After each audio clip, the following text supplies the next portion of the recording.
Well, hello and welcome to a very special, a very sombre episode of Blood Red with myself, Joe Rimmer, joined today with our full-time Liverpool correspondent, Paul Gorst. It's just an incredible sort of pod that we're doing today. Jurgen Klopp has announced this morning that he will leave the club at the end of the season. Bombshell news. Probably the biggest. I've been at the Echo 10 years, probably the biggest bombshell news I've ever dealt with. I guess the same for you. And yeah, he says he's tired, a bit burned out, and has told the club his decision in November, and has taken the time now to announce it.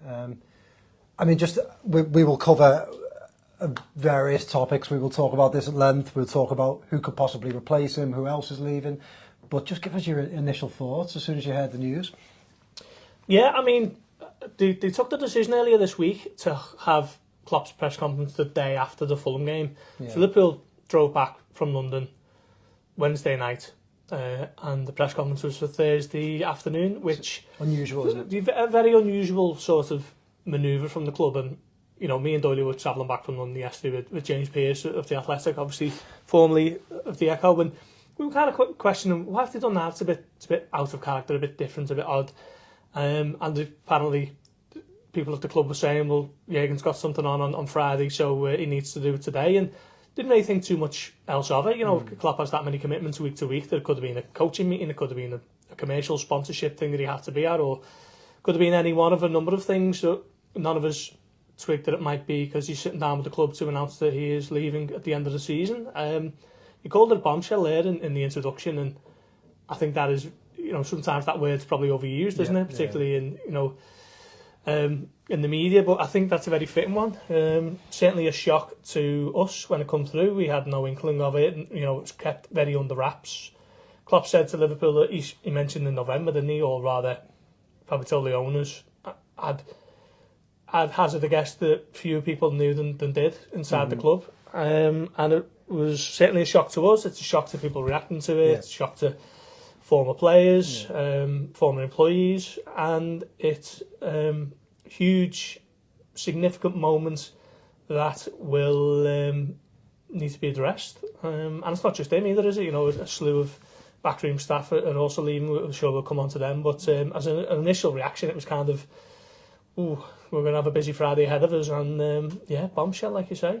I was in a meeting there, and someone popped their head in and said, yeah, someone's just said Klopp's leaving, and I was thinking, someone's taking the, you know, like April the 1st. Yeah.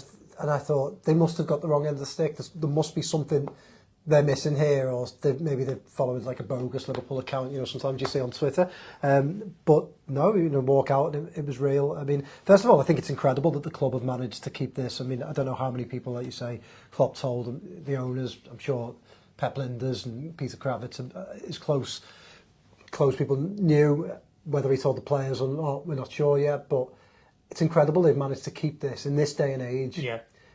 So quiet for so long, 3 months. I mean, fair play, but it's just a club. Well, it's news that sort of turns the club upside down in some ways, doesn't it? Look, you know, all his backroom staff are leaving. George Schmacker is leaving, the sporting director. FSG have got monumental job on their hands now to sort of redesign. We were talking Liverpool 2.0, but this is going to be Liverpool 5.0 by the time they're finished with it.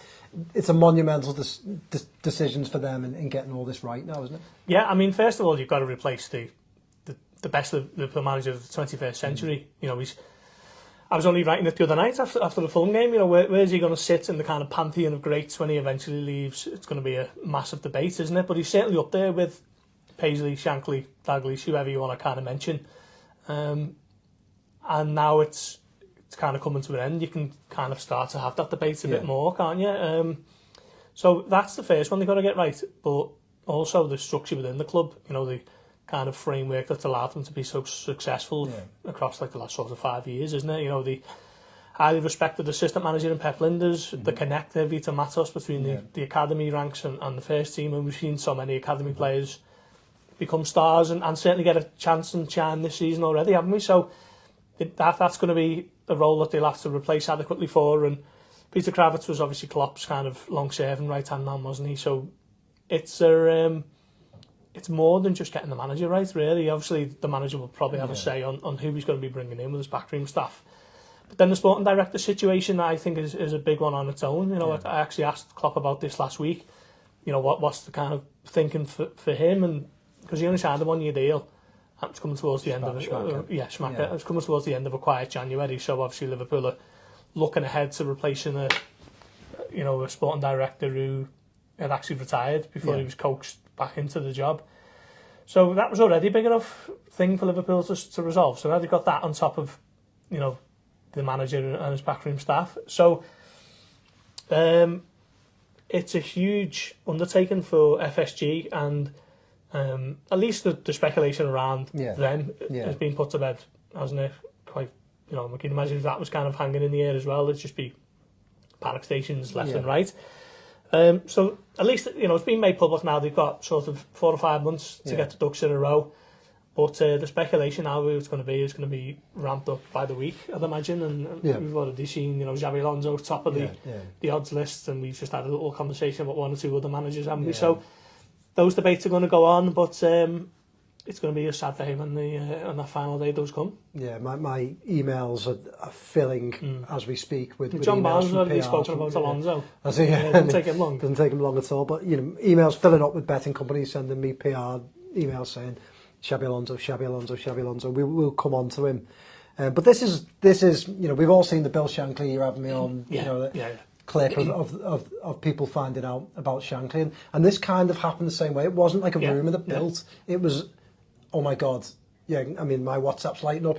Jurgen Klopp's leaving Liverpool. I mean, this is the sort of news that, I mean, emotionally, how do you feel? You know, you've covered the club for so long, but you are, I think it's fair to say, you are a Liverpool fan. You've covered them. You've sat in so many press conferences, so many breakouts, so many one-on-one interviews with Jurgen Klopp. How do you feel emotionally? I haven't had a chance to digest it, to be honest. You know, since the news broke, we've just been all hands on deck, haven't we, covering the quotes, the interviews, the knock-on effect of the backroom staff leaving and all that kind of stuff. So as we're recording, it's what is it? 1:15. It's less than 2 hours since it became known, or less than 3 hours. We've got a press conference at the AXA Training Centre at 3 p.m. today, so we'll learn a little bit more from Jurgen on that one. That's going to be fascinating, isn't it? But it's. No, I've had loads of people messaging me already saying they're devastated and heartbroken and all that type of stuff, and you can understand why. You know, he's, like you say, he's the modern day Bill Shankly, isn't he? So it's a huge day, but I think in the coming months, that's when it all starts to kind of dawn on supporters of just what this man has done for the club, certainly in the last 5 years, and a cup final to come. It's very rare you get to a cup final, and that's the second big story of the week, isn't it? But can this be harnessed in a way now to really push on for the rest of the season and go and maybe win the Europa League and you know, the 5 points clear at the top of the Premier League as we're recording this? So Liverpool are in a remarkable position, and I just wonder how much. I don't think it'll derail them in any way. I think it might kind of embolden them to go on and really push on. So it's going to be a really intriguing last sort of 3 months. Yeah, Dave Powell, our Business of Football reporter, who's a Chester fan, he tweeted saying they'll win the league now, and I do wonder whether this will galvanise the players in the club to go, you know, we need to make this the most perfect season. I can't stand all this talk of quadruples after you get to one cup final, but they've got a good chance to give this a glorious end to Jurgen Klopp's reign, and if he wins the Europa League, it's the one trophy he's not won at Liverpool, so I'd love to see that. And I've been banging on about this big party in Dublin that Liverpool could have if they get there, and what a way. Well, that'd be after the Premier League season, wouldn't it? So you're right. I think what the most kind of exciting thing of it all is, you know, Liverpool supporters have had so many great days and great achievements under this manager, but the biggest one is still there for them, isn't it? You know, winning the league, not behind closed doors. You know, imagine the celebrations across the city and across the world, really. You know, various Liverpool, you know, hotspots. That is the one that you're potentially looking at now, thinking that could be the greatest ever. Yeah, I mean, first of all, if you're listening, thank you very much for supporting us, for listening. Please do give us a like, subscribe, wherever you find your podcasts. Go on YouTube and subscribe to our Blood Red channel. Ring the bell, and we'll come directly to you. But I mean, emotionally, I'm sort of all over the place. You know, I think for us, for people our age, we're both 35. 35? I'm 36. 36 now, yeah. Yeah. Well, I'm younger. But we're both of an age where we'd never seen Liverpool win the league. Certainly it was 2 when they won it last before 2020. And for Jurgen Klopp to deliver not the European Cup, the league, it just felt like we had to live a lifetime of listening to our family and friends and older people say, these were the glory years, and he lifted that weight, didn't he? Off the shoulders of all the younger fans and the people of our generation. So that was incredible. We got, I don't know whether you've ever seen those, I think like Big People, Little World books. Yeah. Have you seen them? So my son's 5, Samuel, and my dad for Christmas got him, Father Christmas, if you're watching, has got him one of those, it's a Jurgen Klopp book. We've been reading it, and he suddenly took a real liking to it. Been reading it all week. And my wife texted me earlier saying, just as Samuel was getting into it, we could have taken him to a game and he got to see Jurgen Klopp. So I'm absolutely gutted in some ways, but I also think that clubs need to move on, and I think Liverpool should celebrate Klopp now. They should try and enjoy every minute. He's given the club so many memories, and it is sort of reasons why they said, have you got a message to the fans? And he said, try to understand and try to accept it. And it was an appeal for us to not be bitter, not be upset, but celebrate him and celebrate everything they've achieved under him for the next 5 months. And if they do that, it could be a glorious end to the season. And then the club moves on, and great managers come and go. There's a chance to open another glorious chapter. Is that fair to say? Or is it... Yeah, definitely. I think, reading between the lines of his interview with the club, I got the feeling if last season wouldn't have been a total kind of disaster, he might have called time then. He said he was absolutely desperate to kind of get the club back on the rails. Yeah. And the fact that he made the decision in November, sort of, 2 months after Ryan Gravenberch signed on transfer deadline day, is the kind of final piece in the midfield rebuild, if you like. And then the results start coming in, and by November Liverpool were doing quite well, weren't they? They were looking like they were going to be a top 4 team again and whatever else. And he probably thought, okay, I've stabilised them, and I can finally leave with my head held high, as opposed to shuffling out the back door on the back of a really poor season, and that they're the kind of lasting memories of his exit. So I feel like that's been something that's been brewing for a while, really. So the fact that heading into the final third of the season in such a great position across all competitions, he probably thinks now is the right time to get out, and whatever happens between now and the end of the season, Liverpool look like they're going to be back in the Champions League next season. They could easily have a Carabao Cup to their name as well before the end of the season, and that's probably a conservative estimate of what Liverpool can do this season. So yeah, it's a demanding job. He's never kind of hit that or shied away from it at all. And after nearly a decade, it probably does take its toll on you, doesn't it? And we know that he recently became a grandfather over the summer. I think that's probably played a big part in his thinking. I think he mentioned for the October international break that he had a visit back to Germany lined up, and he was going to see his grandson, and he was really looking forward to that. And similar to Julian Ward to an extent, after so long at such a big club, you do need a little bit of a rest and a recharge. And one of the big things he said for his new contract in April 2022 was he asked himself, has he got the energy for it? And the answer was yes at the time, but over time the energy levels drop, don't they? And he thinks that he's best stepping away and see what happens next. But whatever happens now, going forward, it's going to be fascinating in terms of how they kind of rebuild the inside of the club. I think he's an emotional man as well, Klopp, isn't he? And you can tell that he lives the roller coaster of the club, and it probably does take its toll on him. You can kind of tell that, and in the video that the club put out today of him talking about it, you could just tell that I think it probably has taken its toll on him in the last couple of years, especially since COVID. And he's managed Liverpool during a very unique spell for the world, hasn't he? With COVID hitting and stuff. So I think I think he's always struck the right chord, hasn't he? And the moment he walked in and said 10 doubters to believers, I remember seeing that interview at the time and thinking, wow, what a thing to say. It was the perfect thing for Liverpool fans to hear at that time. It just chimed with getting people up for it, and still gets referenced on that line. 9 years on. It's basically all the things we can quote from Shankly, that will be, I think, the Jurgen Klopp quote. If there's ever a statue, which maybe there should be outside Anfield one day, that will be, he turned doubters into believers, probably the thing that's underneath it.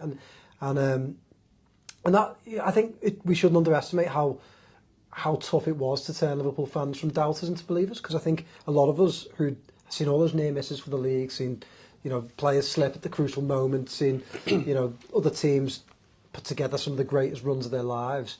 Yeah, we've seen glorious moments, we've seen European Cups, we've seen trophies galore, but I think with the league, I always certainly personally had that doubt in the back of my mind that Liverpool could get over the line, Liverpool could put it together in a 38 game season.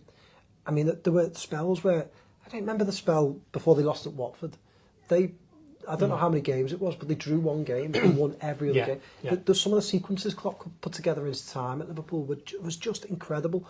Playing a high energy, attractive style of football that got the fans on side, creating some incredible players who, let's face it, Liverpool didn't buy many superstars. They didn't go out and buy Cristiano Ronaldo. They made superstars, and for Klopp to do it in the style that he has with some of the budgets that he has, I think is incredible. And to me, obviously best manager of my lifetime, but I think Alex Ferguson you can talk about, but for me he beats Guardiola because of the resources Liverpool had and the things that he's managed to do at Liverpool, which I think was altogether harder than Man City's sort of well-oiled, really rich machine that just was sort of built for success. So I think it's been incredible. Runners and riders, obviously Alonso has come straight into it. You and I had a little debate before over the desk, so let's sort of reprise that now. De Zerbi, you were quite keen on. I mean, it was more just for devil's advocate, but I do like De Zerbi. I sat in the front row of his press conference at Brighton after the 1-1 draw, and just struck me as having a bit of charisma about him and kind of answering things properly. And it's different now because since I've been doing this job, I kind of look at managers in a different light. I kind of think, what would it be like going to his press conference every Friday and listening to it? And I see people like Erik ten Hag who don't really inspire. I remember Marcelo Bielsa as kind of revered as he was and is throughout football. I remember thinking it'd be difficult to listen to this, every week. And Klopp was the perfect manager for that. He always struck the right tone. He could be spiky with the press. He still will be. I'm imagining in a couple of hours he'd probably snap back at one or two of us. But he is a character and he's charismatic and he always gives you a line and they're sort of some of the things that I look at now, obviously aside from the results. And when we've always spoken about who do we think will replace Klopp, for me it's always been about who was the manager at the time, who was flying at the time, because managers, blow hot and cold, don't they, based on the last 5 results or whatever. So it's always been something that kind of kicked down the road, but I suppose now in the coming months we'll have to kind of look at it properly. And Xabi Alonso is absolutely flying, isn't he? At Bayer Leverkusen, are they top of the Bundesliga at the moment? They haven't lost all season, which is incredible. Huge result against Leipzig last week, beat them 3-2. Obviously, big team in Germany themselves. Just seems to be someone who knows what it's like. Seems to have carved out a really good reputation already as a top manager, and sometimes it doesn't work out that way, does it? When you're a top player, you don't translate that into being an elite manager so easily. We've seen it with Frank Lampard and Steven Gerrard, Gary Neville, perhaps to a lesser extent. But Alonso, so far, so good. So, it is sort of who's the kind of flavour of the month at the time, and I'm sure what he's doing at Leverkusen will be being looked at very closely now, in the FSG bubble, and probably has been for a while, really, certainly since Klopp announced his plans in November. Aside from him, there's not too many who jump out, are there, really? It's the most difficult job in football, isn't it, replacing Klopp? It's going to be a thankless task. But it's one that they're going to have to get right. It's funny, isn't it, because we were talking before when Brendan Rodgers left, or was under pressure. I remember at that time Klopp was out of work, he'd left Dortmund, he was on his sabbatical, and Carlo Ancelotti, I can't remember who'd left, but he was out of work at the time. It might have been Real Madrid the first time around. He was out of work at the time, and Liverpool fans were sort of, whoever he spoke to, and he said, which manager you want? Both of their names came up, almost always. Klopp seemed the obvious choice, didn't he, given what he'd done at Dortmund. But I remember thinking at the time he's probably out of Liverpool's reach. You know, they're not particularly doing great, and he was on. Even then, he still had a massive reputation, didn't he? He felt a good emotional fit, didn't he? By the way, sorry, if you're sitting there wondering why we're touching our phones, I don't want you to think we're being rude. We're just sort of looking at the latest reaction. I've actually got the Bundesliga table open. Yeah, I'm waiting to see what's coming in as we're doing it.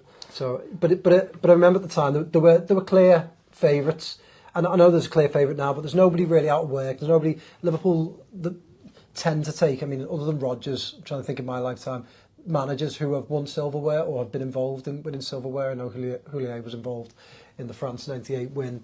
Rafa Benitez obviously won the league. Klopp had won the league. You know, these are sorts of managers. Obviously, Roy Evans was promoted from the boot room, and Graham Souness had won titles in Scotland. So there was.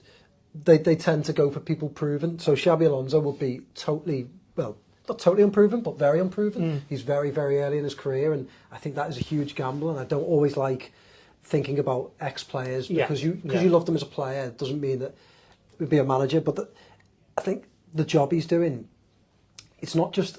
I think with managers, it's not just the sort of their tactical abilities or just their inspirational. It's also the aura. And Klopp had an aura. Pep has an aura. Alex Ferguson had an aura. Even Benitez had an aura in a way, didn't he? And if you look at what Leverkusen are doing this season, 15 wins in the league, 18 games played, 15 wins, three draws, no defeats, 48 points, that's 4 ahead of Bayern Munich, who tend to walk that league.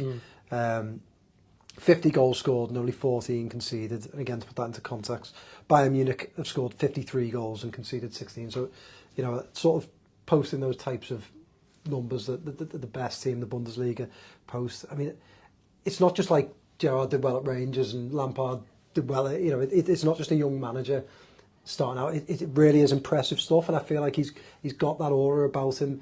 Liverpool fans will buy in, and that's a big thing. You need fans. Yeah. Fans were split on Rodgers almost from the moment he came in. So as soon as he was under a bit of pressure, he struggled, and I think fans will buy into Alonso. De Zerbi, for me, my worry with Brighton and some of their managers we've seen before, that the setup there means that some managers can shine, and Potter shone there. But we found out pretty quickly that Chelsea was kind of out of his depth, and I don't necessarily know whether De Zerbi would be right for Liverpool. Yeah, I mean, he's got just a little over 12 months at Brighton. He finished 6th of them last season, and he obviously really pushed them on. And he did well in Italy as well, and he was at Shakhtar, wasn't he? Got them into the Europa League for the first time in their history.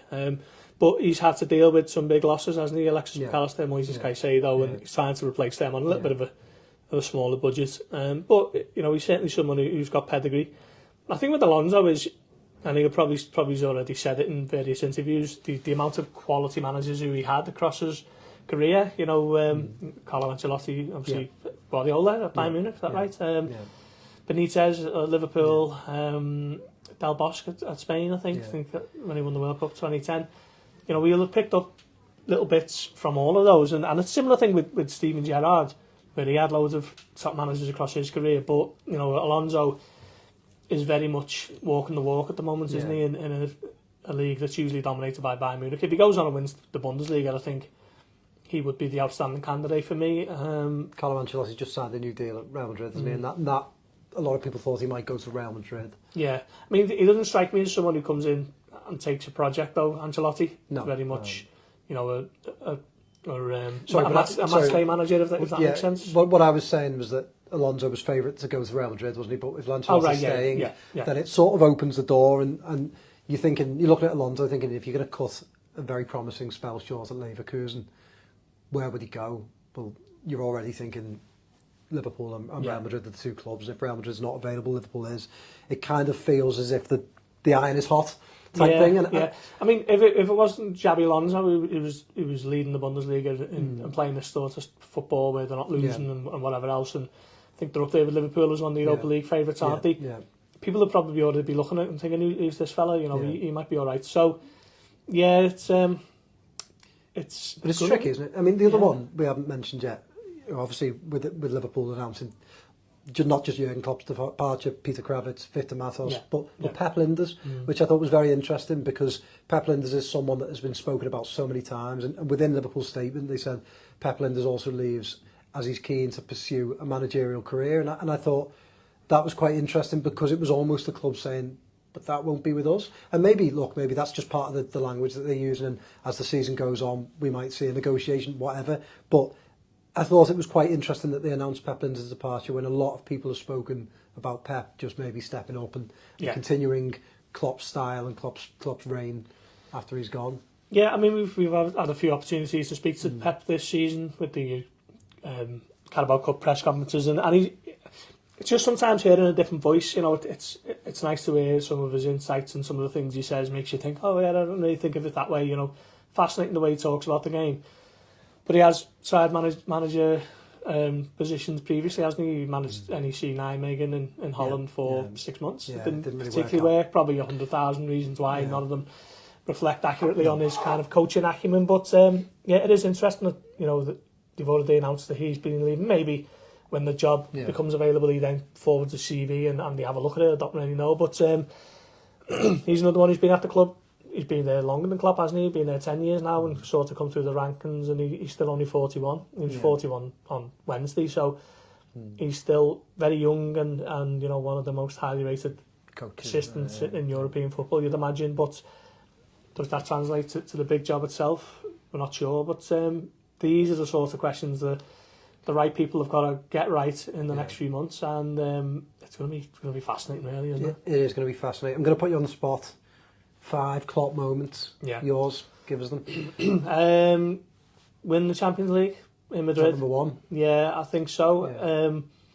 Biggest competition in club football, isn't it? And that sort of 2-minute video that the club put out where they're just training on him for maybe like 3 or 4 minutes and just like following him around the ground, and that was unbelievable. Win the Premier League, obviously. I was fortunate enough to be there when they lifted it, but I know that so many others weren't, and that was kind of dampened it slightly. Would that be above? Yeah, I think so. If that would have been 50,000 in Anfield on that night, but obviously the way it checked out. Club World Cup was a big one, actually. I think it's the only competition the club hadn't won, and they went and won it in Qatar, was it? That was quite big. Barcelona, Anfield's greatest night, wasn't it? 4-0. There's 4, and running on the pitch when Origi got the Derby winner, just because of the local rivalry. But we could sit here and pick out 25 and mine just 5. I'm going to throw back in that very first interview, Doubters to Believers, and just breathing a breath of fresh air into Liverpool that was just so desperately needed at that point, and just doing exactly that. It was sort of confirmed that everyone's suspicions that his personality would suit Liverpool so well. He did exactly that. He bought into what the club was about, what the city was about, and there's a million on-pitch reasons why he's been a brilliant Liverpool manager, but it's all those off-the-pitch things. You know, I know his wife did things, you know, sort of during COVID, which were really good for the city and for different people. He was just somebody that gets this place, and not everyone does. Yeah, I mean, I'm sure you've seen the video the club put out on Christmas Day of the young fan from Ireland who come over with severe disabilities, and that was just an incredible insight into the charisma of the man, his ability to just sit and talk with these strangers who revered him, but he was talking like they were his friends and he'd known them for years, and I know that was loads of supporters were talking about that on Christmas Day, really, and that was, you know, little things like that he's done, and he's, you know, you can't think of anyone better than, you know, you can think maybe certain managers do this and certain managers do that, but the off-the-field stuff, the human stuff, the human elements of it all, which is a significant one at a club like Liverpool with the things that they have to, you know, deal with on a week-to-week basis, really. But that was incredible for me, and I suppose it's one of the things that might come into consideration when they're looking at the replacement, because like you say, it does go beyond what team you're picking over a weekend, doesn't it? Yeah. I mean, just one final thing before we go. What was he like behind the scenes? You dealt with him a lot. Obviously, you see the jokes, you see the personality, you also see the spiky bits. Yeah. What was he like one-on-one? What was he like in those moments where the cameras aren't rolling? Funnily enough, on Wednesday, I was at the Fulham game and I was trying to get into the mix zone where the reporters can talk to the players, and it was all cordoned off because Liverpool was just coming out, and he got kind of not ambushed, wrong phrase, but they all just kind of, loads of fans piled towards the barrier, and he was signing autographs and taking selfies with them and saying hello. People were on FaceTime saying, say hello to Dave, and he was like, hello Dave, and you know, he didn't know journalists were about. I was just kind of standing at the back, just watching it all unfold, and you could tell he was faintly embarrassed by the attention on him, and the security were a bit twitchy and whatever else, but it just encapsulated what he means to people, really. These are all kind of young fans, absolutely loving the fact that Jurgen Klopp was there signing the shirts and all that type of stuff. And with the press, it depends what day you caught him on, what you asked them, what you wanted to know. And he's certainly shot back at me a handful of times, and other people a few times as well. But at the moment, there's certainly a bit of a spring in his step. There's a feel-good factor around the place in general, and he's feeding into all of that. And I think it bodes well, actually, that he told them in November, and Liverpool's results haven't dipped as a result. So if they can kind of harness that for the coming months, it could yet be the greatest of all of the seasons. Oh, brilliant. We'll get you back on after this press conference later on, and we'll have a good chat. If you'll humour me before you go, we will be covering the press conference live. We will have plenty more to come throughout the day, throughout the coming weeks. You can find us wherever you listen to your podcasts, on YouTube, on Facebook, Blood Red LFC, and also you can sign up to one of our WhatsApp groups to have news directly to you. And we've got a great new app. A lot of people say to us, we can't read your stuff. The adverts are awful, and we get that. But we've got this new premium LFC app. If you type in LFC Echo into App Store or Google Play Store, you'll find it with some great premium content. I promise you, no adverts, really slick, really nice, and perfect timing, really, if you want to read all about Jurgen Klopp. So thanks very much. And good luck today, Gorson. No tears, please. No. He might be in a good mood, though.